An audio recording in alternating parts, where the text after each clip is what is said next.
I just lifted up the fountain. I just lifted up the fountain to empty out the water and put in some fresh water, and underneath is this creature. And this is an interesting creature because it illustrates how our world is changing and how Ireland is changing.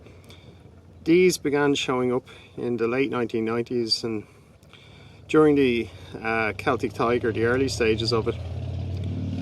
And it's called Australoplanus, and it's the Australian flatworm. They hunt earthworms, and the first time I ever saw one, it was attacking an earthworm. They can attack much bigger earthworms. This worm is not very big. I'll just put my finger in so you can see they can be bigger than this. There is a New Zealand flatworm which is much bigger, but it tends to be found further north. But this one prefers our warmer climates, but I think it came out of the Blue Mountains in Australia. They're not sure, but in Australia, see, it's like a ribbon. It's heading for the darkness, it doesn't like the sunlight. In Australia, almost nothing was known about them. They didn't really even know they existed. And very little is known about them, their behaviour. But they've come over to Ireland and and the UK, the island of Great Britain, and they feed on earthworms. So almost everything that's known about these worms is known from their behaviour in Europe. You can see it's heading into the shade because it doesn't like that sunlight, because the sunlight would dry it out quite quickly.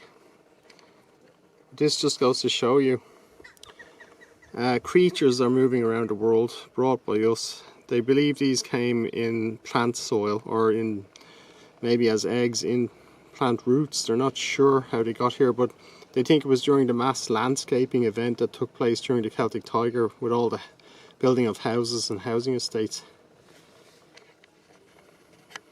So you get a really good idea. The whole body is a giant light sensor, but they're able to hunt earthworms. They don't burrow very deep, they just go under the surface of the soil, but that allows them to pursue earthworms. I'm going to restore this. These creatures are here to stay, there's no getting rid of them. They're actually nearly indestructible. The only thing they don't like, it's been discovered, is water over 7 degrees in temperature. They hate that. Kills them. They've been starved for over a year and they don't die. They're really incredibly tough, but they'll have to just become part of our environment because there's too many of them. They're everywhere.